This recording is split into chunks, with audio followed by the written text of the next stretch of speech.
Shri Ganeshaya Namaha. Om Shri Saraswatyai Namaha. Om Shri Gurubhyo Namaha. Om Samasta Jana Kalyane Niratam Karunamayam Namami Chinmayam Devam Sadgurum Brahma Vidvaram.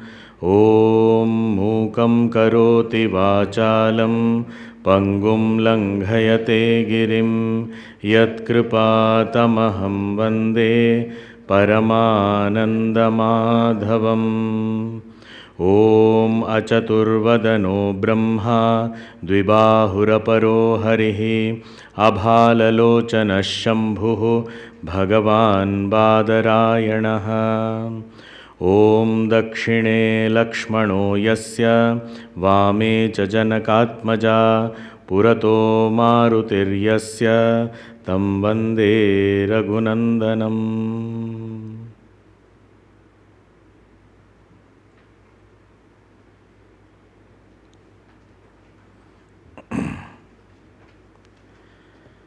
There are a couple of questions.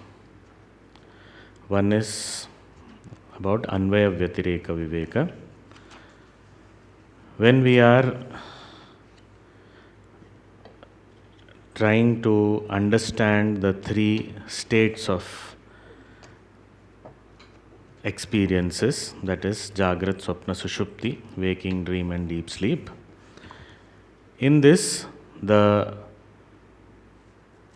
experiences that we have do not overlap or overflow to the other state.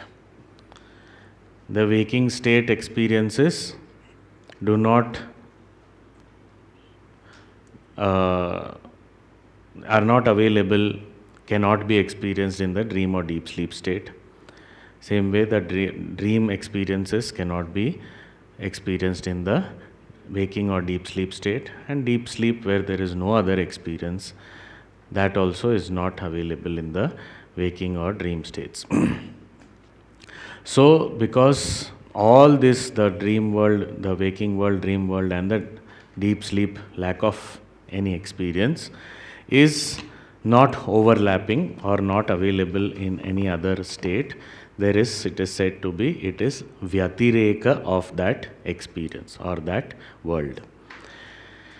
When we think about the instruments used, of course, causal body is commonly there, but the main instrument with which we interact with these three states is, in the waking state it is the gross body, in the dream state it is the subtle body, and in the deep sleep state there is only causal body, that is only ignorance. So therefore there is no other interaction or any other experience, and therefore in these states the instruments and the identity with those instruments, that also is not overlapping.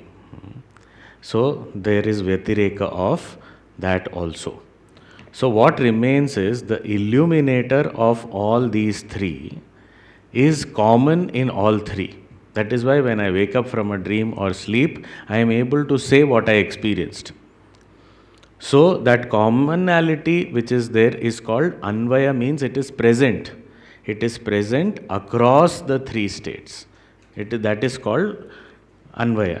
So it is there in the waking state, dream state as well as deep sleep state. So because it is There in all, it is called, there is Anvaya of this Chaitanya Atma, but Vyatireka of the experiences and the instrument of or medium of experience.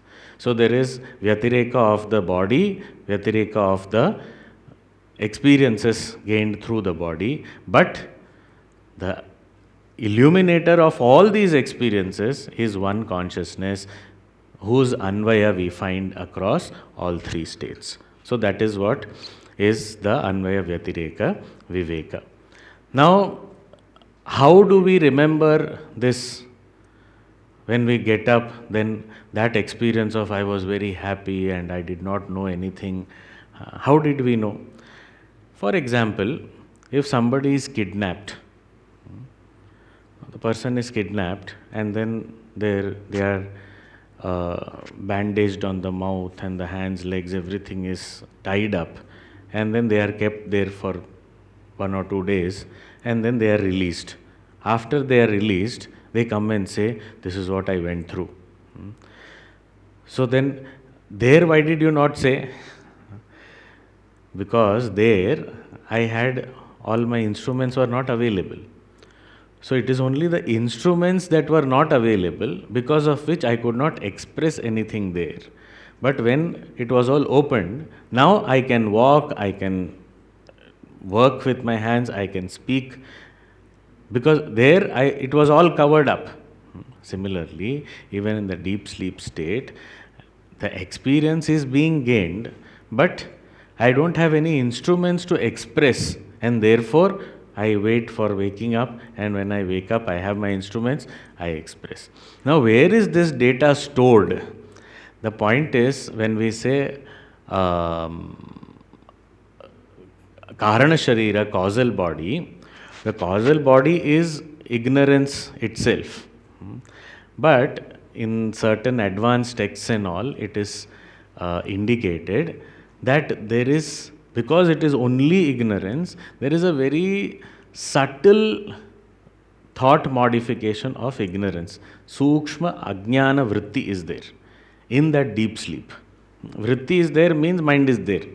But very, very subtle. It is as good as no mind, because there is only Ajnanam in that. That is why when I wake up, the first expression is, I did not know how long I slept. I did not know I slept so well. So that I did not know, that is the only vritti which was there. But there was no expression possible. So that I did not know is there at that time also. And the most important, there is also one more technical term which is used with respect to this remembering after the deep sleep, and that is called pratyabhijna. Pratyabhijna means it is not memory, it is the recall of an experience, not the thought level of recall. If I have gone through, I have illuminated something, I remember that. Remember in the sense, now I have to use these words only because these are familiar words. But there is, if I have gone through something, it need not be a thought remembrance. It just comes back to me that, yeah, this I have seen, this I have experienced, kind of thing. It need not be a thought that I saw this kind of, it's not a thought. It is like, that is called pratyabhijna. That if this was in front of me for some time, after that, I do have that thing, that is, I experience something like this. So there, I really don't need anything else. I was the illuminator of that ignorance thought also. And because it was only an ignorance thought, therefore, I don't know is in expression when I wake up that comes, but also I don't need any mind or anything. I know. Now, know also is a thought. Remember is also a thought. So, what to do? These are the words we are using. But the thing is, if the consciousness has illumined something, the consciousness knows, because it is all knowledge, it's pure knowledge.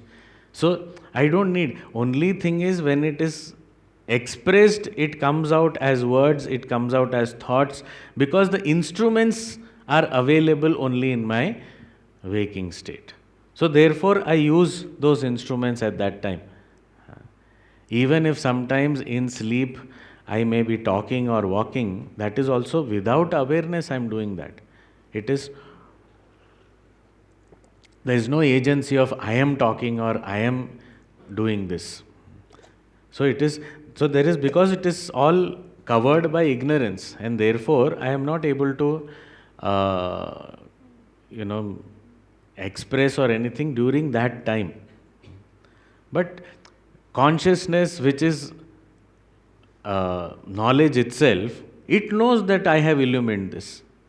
See, we don't have such an example. For example, now let us say we have this, we all must have heard this song also, and it is a very famous chopai also in Ramayana, that the eyes don't have speech, the speech doesn't have eyes. So then, how do I communicate what I saw? Now, what does it mean? The eyes know. Eyes do not need speech. But when they are connected, that's when the description or the expression comes. But otherwise, eyes don't have speech. But does that mean that eyes do not know? So similarly, the consciousness devoid of any instruments at that time in deep sleep, when everything else is sleeping, the consciousness is ever awake and aware. So it knows. So there is no need, it doesn't need anything.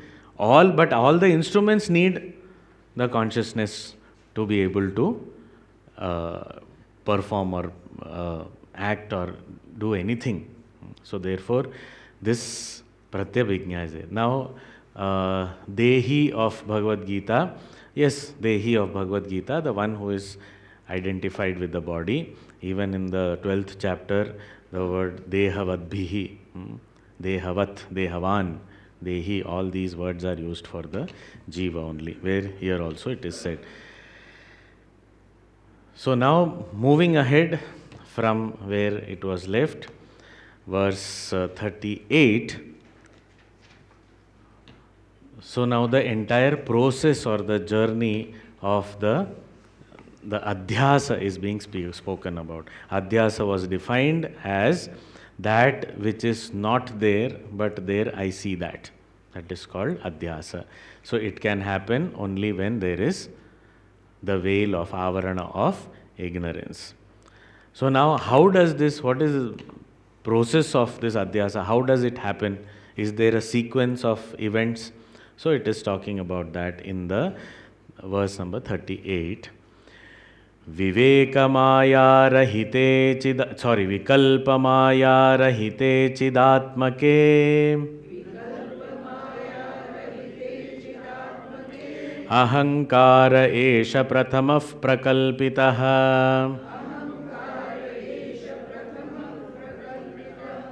adhyasa evatmani sarvakarane निरामये ब्रह्मणि केवले परे.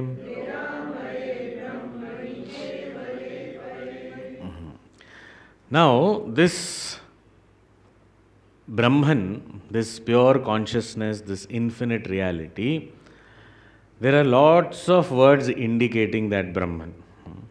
Who is that? Vikalpa Maya Rahite.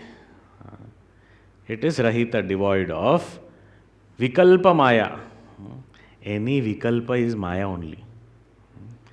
Option, if it is there in our life, we have to understand it is expression of Maya. Because actually speaking, there is no option. And where there is no option, there is more joy. Where there are as many options, so much sorrow. Maya creates sorrow. Earlier, the whole household would have just one toy. They were sturdy toys made of wood and all.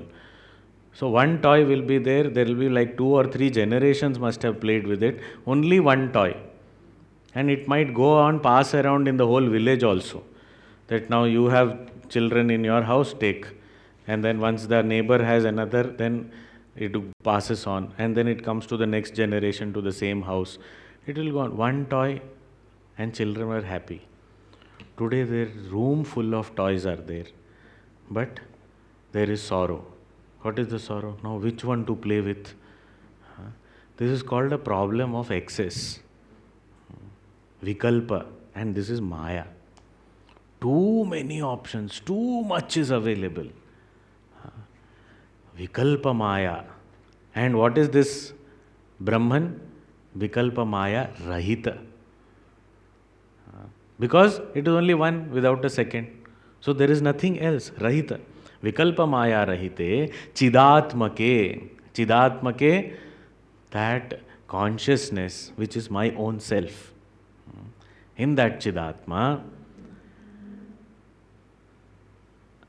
Sarvakarane, it is the cause or substratum of everything. Why is it called cause? Because if it is not there, nothing else can manifest or nothing else can be experienced. Therefore, it is called cause. Actually, it doesn't mean that there is something that has come out. There is some real creation. It is called as cause because if that was not there, for example, there is a hall of mirrors. But if there is no person standing in front of that, then there is no possibility of any reflection coming in. Reflection is not a new creation. But there is a hall of mirrors. Not hall of mirror, but who is the karana of the reflection? It is not just the mirror. The person has to go and stand there. So that way the consciousness is required. Otherwise, what? Nobody will be there to even experience it, even if we say there is a creation. Nobody experiences it. So, this consciousness, sarvakarane, niramaye. Niramaye means, actually it means there is no disease. No disease. Disease means what? I am not at ease is called disease. Not at ease. So that which is ever at ease is called niramaya. There is no blot, blemish, no shortcoming, no limitation. Niramaya. Brahmani kevale. Kevala word means that which does not have any distinction, differentiation, whether internal differences or in the same species differences or differences from other species, all these kinds of differences are not there. Sajatiya, vijatiya, swagata bheda rahitaha, kevalaha, kevale. Pare means that which is beyond, that which is more subtle, that which is more pervasive. That is called pare. All these words are indicators of what? Atmani, Atma, of my own self. These are all words for me. These are all indicating me. And all these are indicating a locus. Locus means a substratum. Vikalpamaya rahite, chidatmake, sarvakarane, niramaye, brahmani, kevale, pare, atmani. In this infinite reality, the self, what? There is this adhyasa. Oh, so in the self only there is adhyasa. Yeah, for adhyasa also there is one substratum required. For projection also there is a screen required. So, what is the substratum? The self. Okay, the substratum is the self. But what is the adhyasa, the first adhyasa? The prathamaha prakalpitaha. The first adhyasa that happens is ahankaraha. Esha ahankaraha. This ego sense, this I-ness is the first that comes up. When we wake up in the morning, what is the first thing that we become aware of? It is I. After that only this will come. I. That is why sometimes, some people who are jet setting, going here, there, too much of travel and all, suddenly they wake up in the morning. So, who am I? Where am I? And then there will be other thoughts of what time is it? Which country is it? What am I supposed to do now? Did I wake up from an afternoon nap or did I wake up in the morning? What is this happening? So all that, the thoughts about other comes later. First, I. That's the first thing that comes up. This I. And it is not a process, or it doesn't take, that moment it comes. Instantly. Anything that happens, where people pay attention to, positively or negatively, doesn't matter. If somebody praises something, wow, immediately this I, it will not take any time. Instantly it will go and own up, I did it. There was this advertisement, this Netlon and all had come now earlier, new, those mosquito nets with Velcro. Newly they had come in the market. So there was this very famous ad. The mother-in-law comes home and she says that, who brought this? This is so good. There's no electricity required, no those smell and those smoke and all is not there. This is so good, such a good solution. And then the son-in-law said, "Mail aaya hoon." I got it. Then he says, "Oh, it can be removed also so easily. It is so nice." He says, "Mail aaya hoon." And he said, "Oh, it can be washed also. It is so good." He said, "Mail aaya hoon." So he said, there is no machhar coming inside at all. No freedom from mosquitoes forever. He says, "Mail aaya hoon." So then she says, "Ab to main yahi rahungi." So he says, "Kyon laya?" So I'll stay here only. So why did I get this now? Immediately, mail ayo, ego. That jiva, he is staying there, sitting there, waiting for any opportunity. Anything good somebody praises, immediately grab it. I did it. And same way, somebody criticizes also. We may say or not say that I did it or I did not do it, but inside I have grabbed it already. When I say kiya, and then people are criticizing it. People did not like my work. Means I have owned it up. That doership is so strong. But that doership and all, it takes the form of doership later. First, I, that I-ness, that I thought, instantly it comes. It doesn't take even moments. Immediately. I. As soon as we may be in deep sleep, the moment I wake up, I become aware of I. Then only everything else starts. Prathamaha prakalpitaha. And this I, here Bhagavan very clearly says, Adhyasa eva. If it is very interesting, this is a very mind-blowing statement. This ahankara, which is experienced, the first experience is adhyasa eva. It is only a projection. Now, our entire autobiography, its foundation is this I. This I is the foundation. Without I, what autobiography? Atma Katha. So that I sense is only writing this whole Atma Katha. And this Atma Katha, this Atma is not the self, the pure self. That is not the Atma. Here Atma Katha means the story of the ego. I was born this time and then this is what happened, then I did this and then I went here.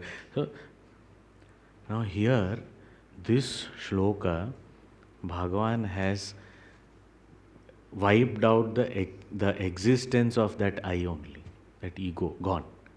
Now, what Atma Katha? Further, can I say anything more?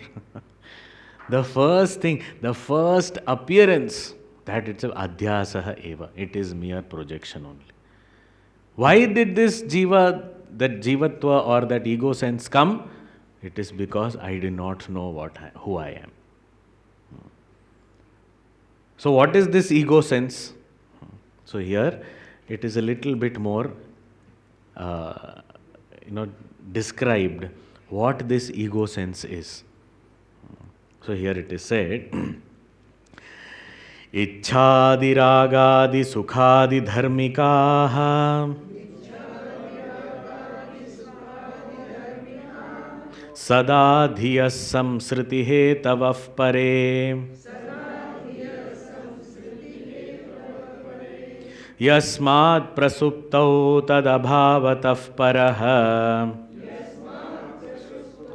tadabhavatah parah sukhaswarupena vibhavyate hinah.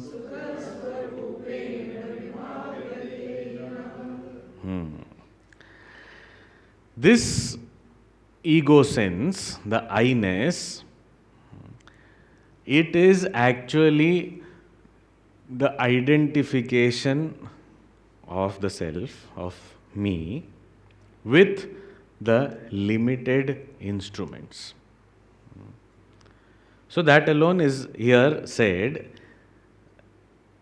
this ichchadi, ragadi, sukhadi dharmikaha, these kinds of thoughts or experiences, what ichcha adi, desire, etc., raga adi, attachment, etc., sukha adi, joy, etc., these are the types of different states of mind, different thought modifications. All these sada dhiyah, these all belong to this buddhi or the ahankara. See here, when it is said buddhi or ahankara, here they have used it interchangeably. Because this ahankara is sitting in the buddhi most of the time. It may be identifying with whatever, but it is a very determined thought. I am this body. It is such a deeply determined thought. There is no doubt. After studying the scriptures, little bit the doubt comes that am I really this body? It doesn't seem so. Scriptures are very clear about it. Why am I feeling that this is the... But that it is, there's no doubt.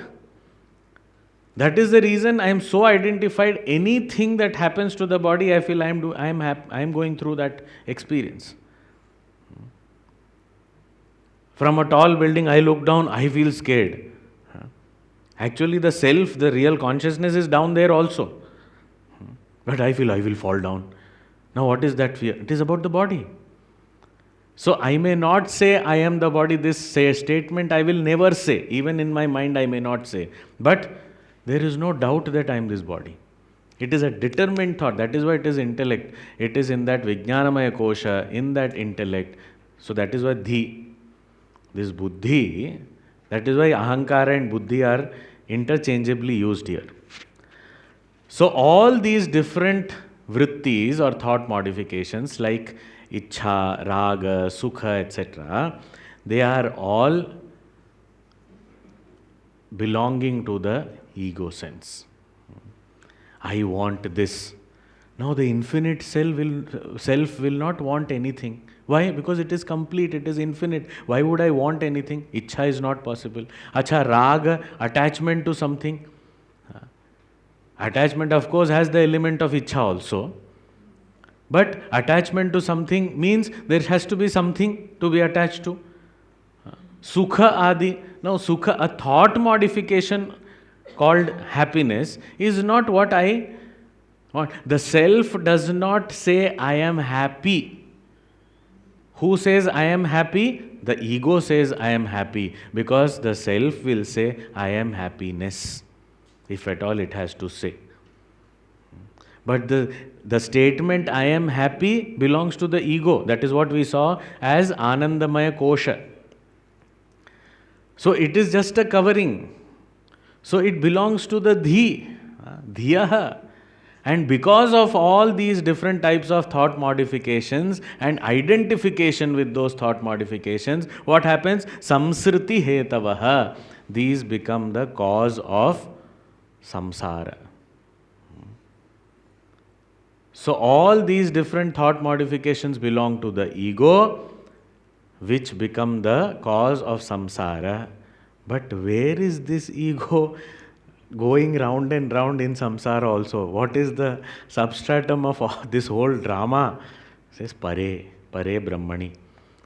In that supreme reality, all this natak is going on. One alone. In Swami Vidyaranya, in his text called Panchadashi, he talks about this very beautifully. He gives the example of a light that is illumining the theater stage. So there is a dancer who comes and dances, but the light, the dancer will come, dance, go away. The audience will applaud, they will also go away. But the light always remains. It is untouched by what it is illumining, but without it, no show is possible. But it is not touched by anything. Now, in that light, the dancer gets too much of prominence, and dancer feels, I am the one shining here. People are taking pictures, but without light, what pictures can be taken? That light is the consciousness, the self. And this dancer is the ego sense, Nartaki. Because the ego keeps dancing and creating this whole drama. But what is the substratum? What is it because of which all this can be seen? Is that, so it is a Nataka Deepa, it is called. So this Dhiyaha Samsriti Hetavaha Pare, in this Brahman only, all this is going on. And how do you say that all these thoughts and all belong to the buddhi only, to the ego only, and not to the self? Why do you say that? Because yasmat prasuptau tad abhavatah parah. When in deep sleep, when all these instruments are sleeping, including the intellect, that time the consciousness never sleeps. Consciousness never sleeps or wakes up or anything. But when the ego is asleep, when the intellect is asleep, at that time, tad abhavatah, because it is not available for experience during that time. Do I feel any attachment in sleep? Sometimes some guests come home, and then there is a small little child. The child is, so attracted and attached to the guests. And then the child says, you should not go home. And then the guests have to leave. So they are, trying to say, I will come back tomorrow. No, no, no, you stay, stay, stay. He is so stubborn and he starts crying, looking at them going away. And the mother says, just sit for 10 minutes. And then the mother said, he's just cranky because he's sleepy. Usko sula do. So the mother puts him to sleep. Once the mother puts him to sleep, then what happened to that attachment to the guests? The guest says, shh, we are leaving now. Let him sleep. Gone. Then when he gets up, the previous experience memory is there. He just slept. The instruments are asleep. They did not get destroyed. So it is still there. He wakes up. Where are those people? Again starts crying. But what happened in between?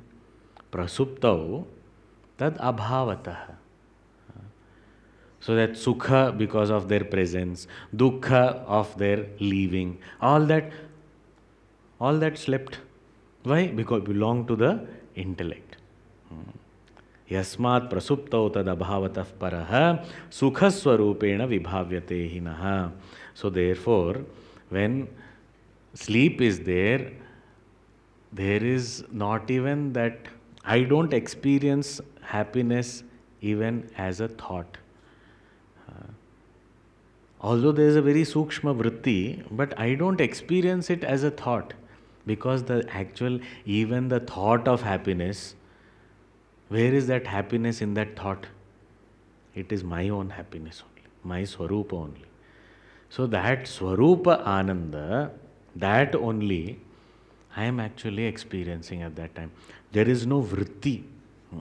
There is no ichha, there is no raga, dvesha, there is no any such kind of krodha, lobha, moha, nothing is there.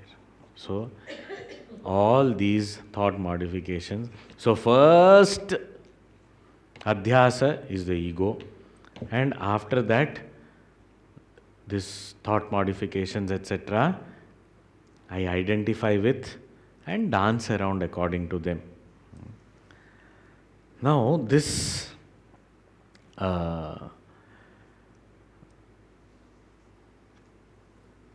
jiva, how does this jiva come up? How is it born? You say that it is the first thing that comes up. How? What is this jiva? Who is this jiva? How is he born? So that also has to be clearly indicated. Is jiva the same as the self? If he is same as the self, then the self only has become jiva. And if self has become jiva, then self is bound. And if self is bound, then he has to be released. Then if he undergoes these processes of getting bound and getting released, which means he cannot be infinite, he cannot be unchanging. So how do we understand who is this jiva? Okay, he is the first that manifests as soon as that ego sense is the first thing that I am aware of. This ego sense, what is it? What is this jiva? Who is this jiva? And what is his relationship with the self? So in the next verse, Bhagavan is saying, Anadya vidyodbhava buddhi bimbito buddhi bimbito jivah prakasho yamitiryate chitah prakasho yamitiryate chitah atma dhiyas sakshitaya prithak sthito स्थितो बुद्ध्या परिच्छिन्न परस्स एव हि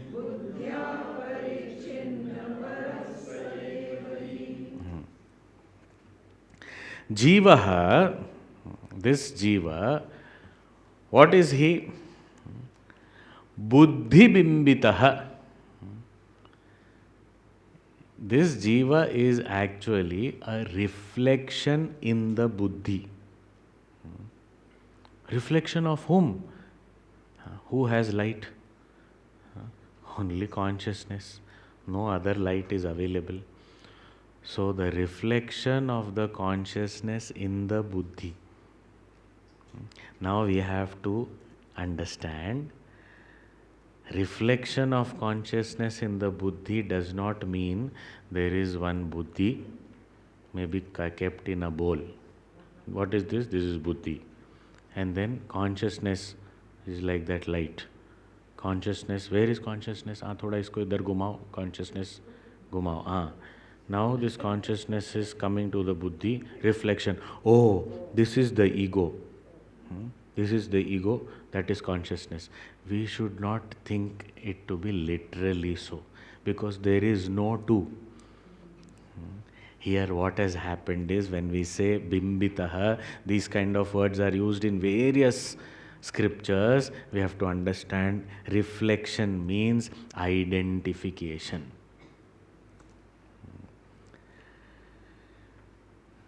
The identification of that consciousness with that one individual makes it feel that I am limited in this little instrument.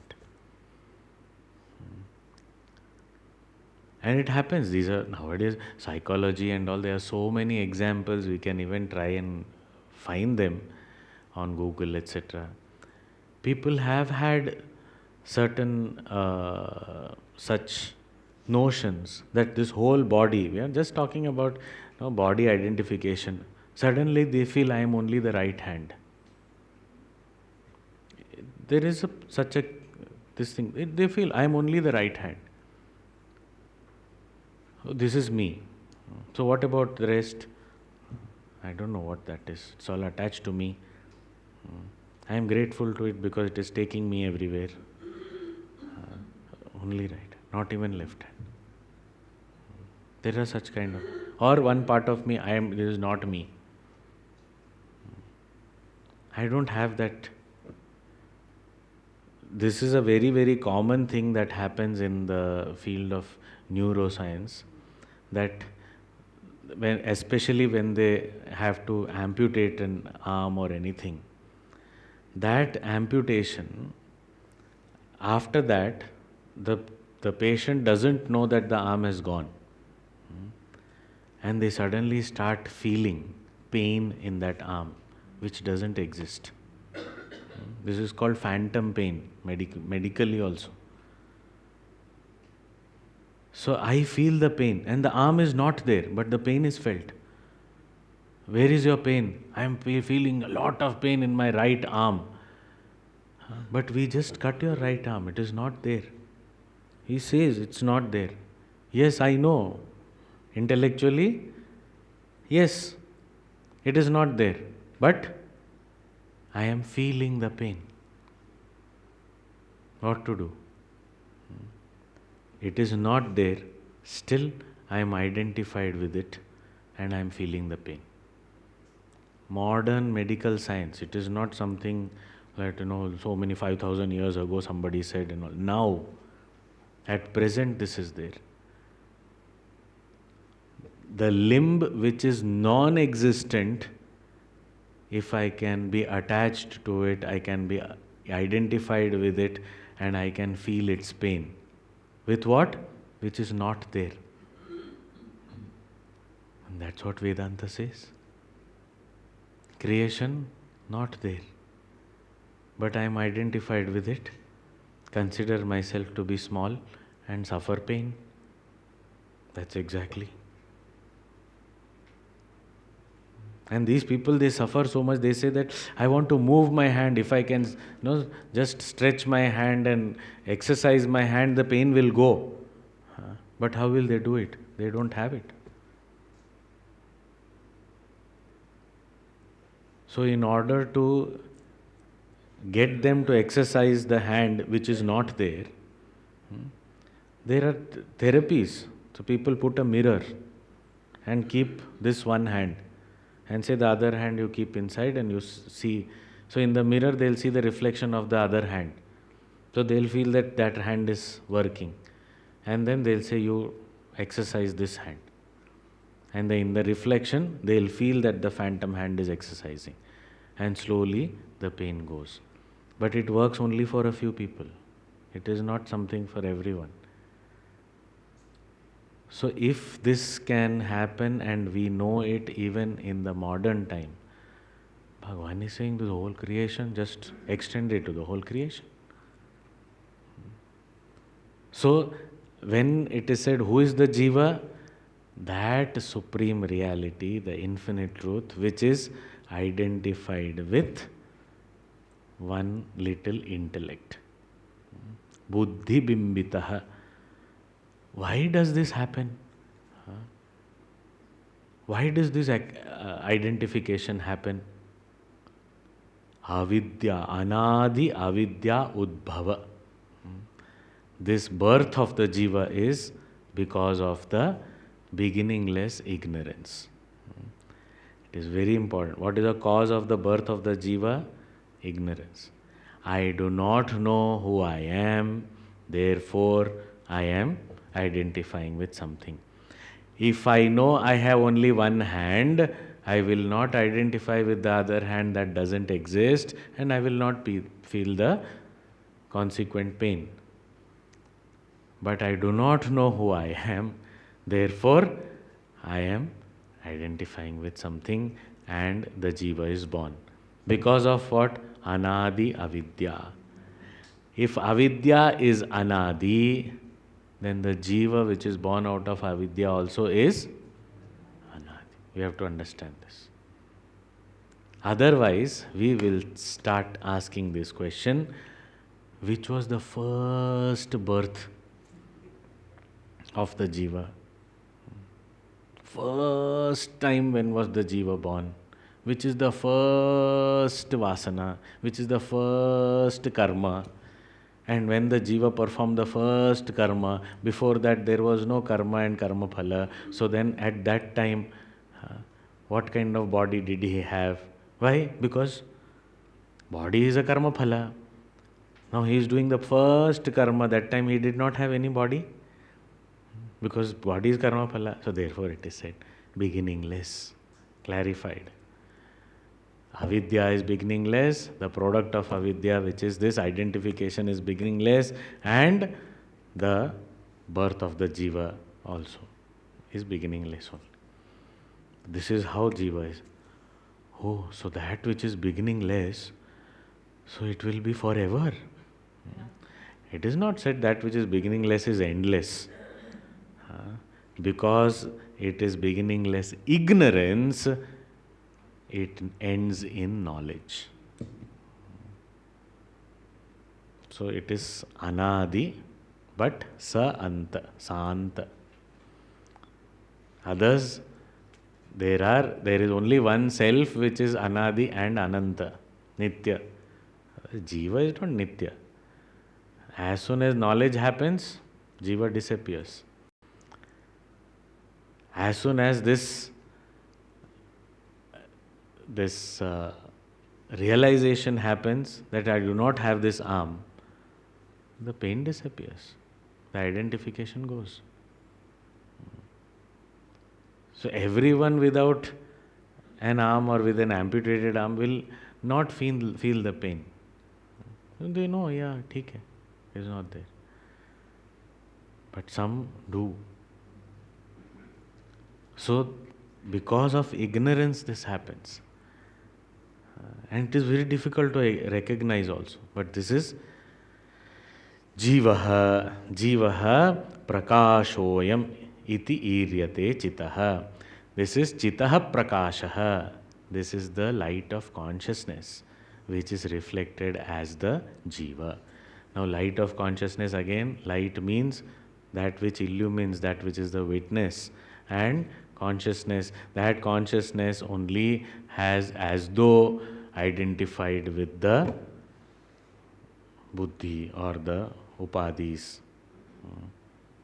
So in the buddhi, the pratibimba, the reflection of the consciousness is called jiva. And why does this jiva come to be? Because of ignorance, which is beginningless. So anadi avidya udbhava buddhi bimbitah jivaha chitah prakashah ayam iti iryate. This jiva is the light of consciousness reflected in the buddhi, brought about by the beginningless ignorance. This is what is described or indicated in the Shastras. Iti iryate. Now, this Atma, the self, now we say consciousness is gone.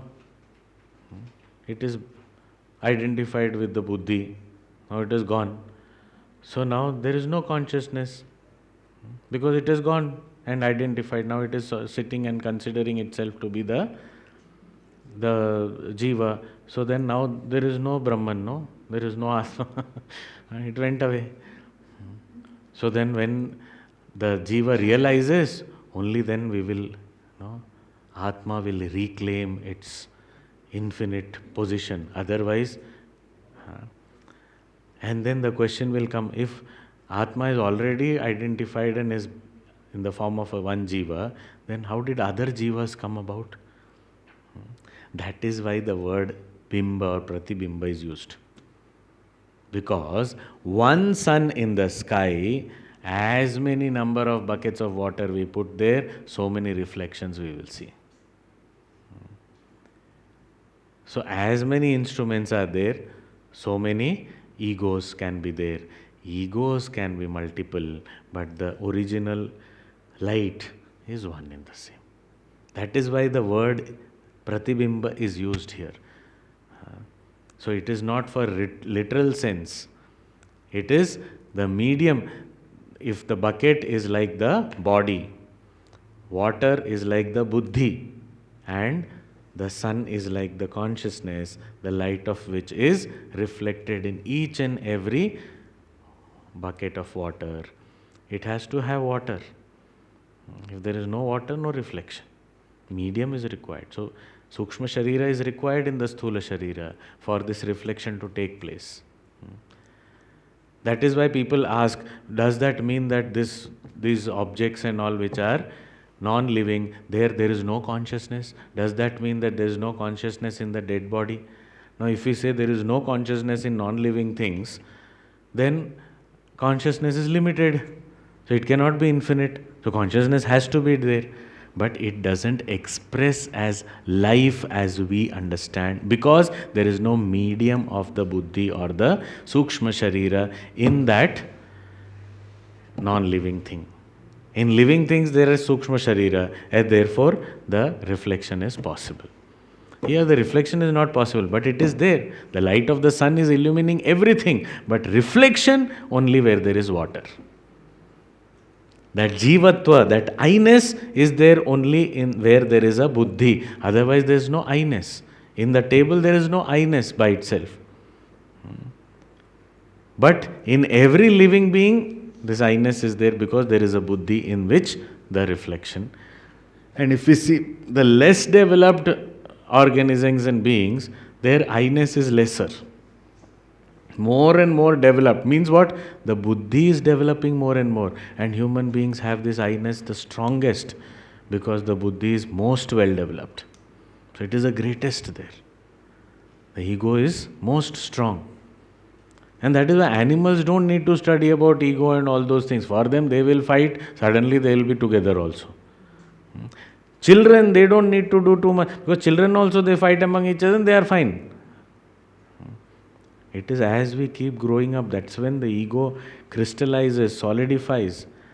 And then when we get into an argument or a fight, then we don't look at each other's face for years together. Why? Ego. It has solidified.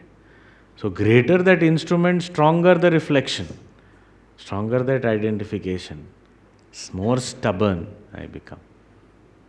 So he says, this reflections can be many, but Atma, this pure self, Dhiyaha Sakshitaya Prithak Sthitaha. This Atma, Prithak Sthitaha, exists differently, separately from Dhiyaha, from this Buddhi, or the reflection in the Buddhi.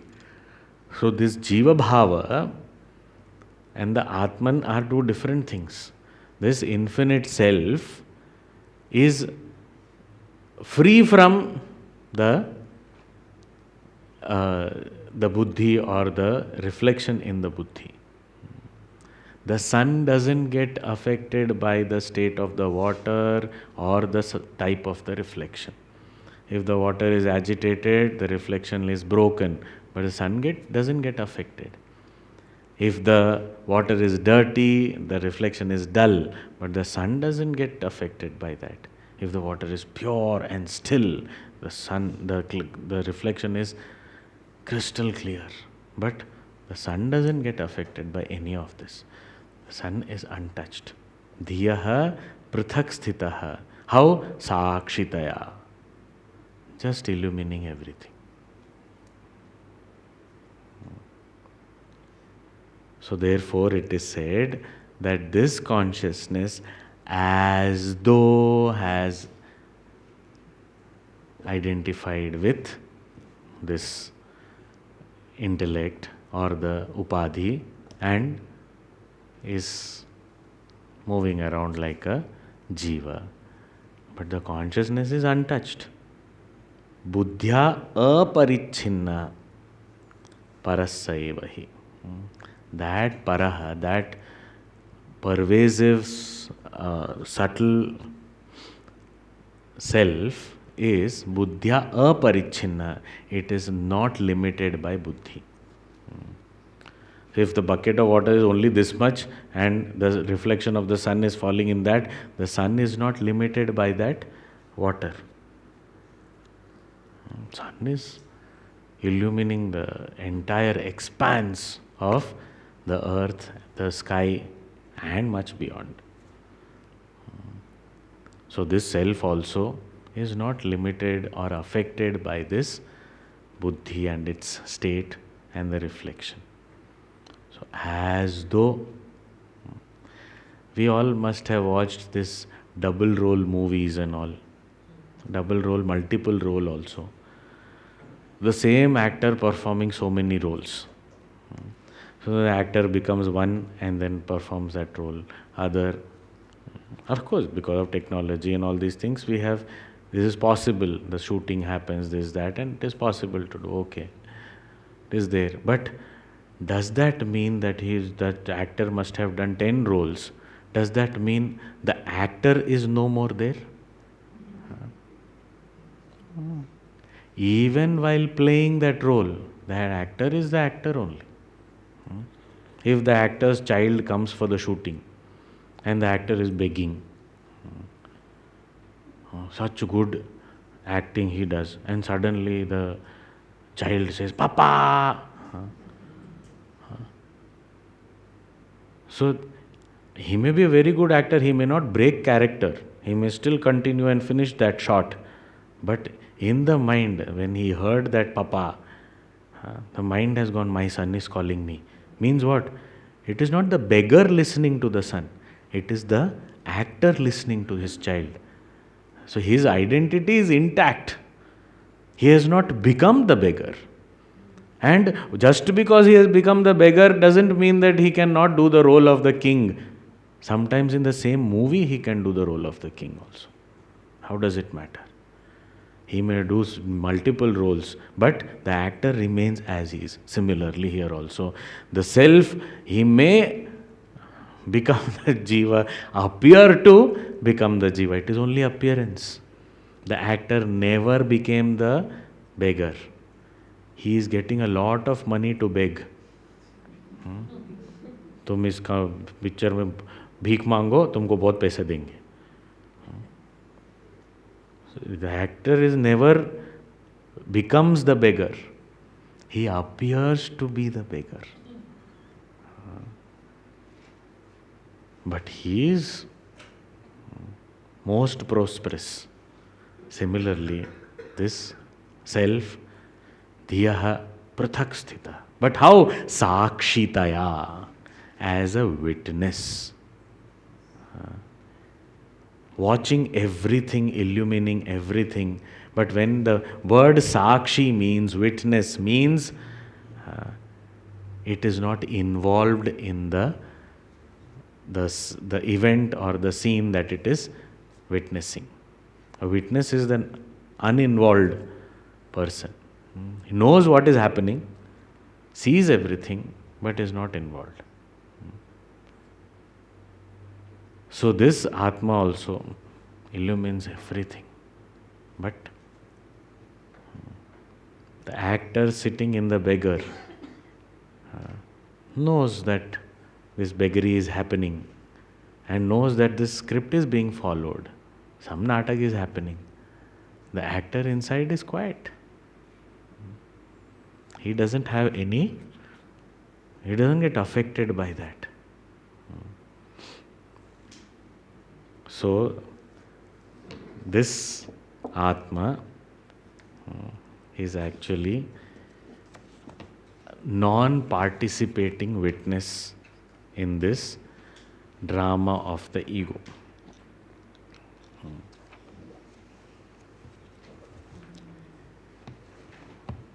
This is very interesting drama.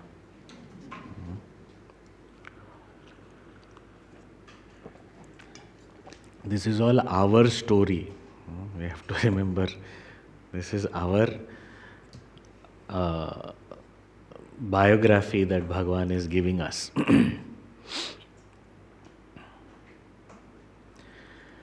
Om Purnamadav Purnamidam Purnat Purnamudachyate Purnasya Purnamadaya Purnameva Vashishyate.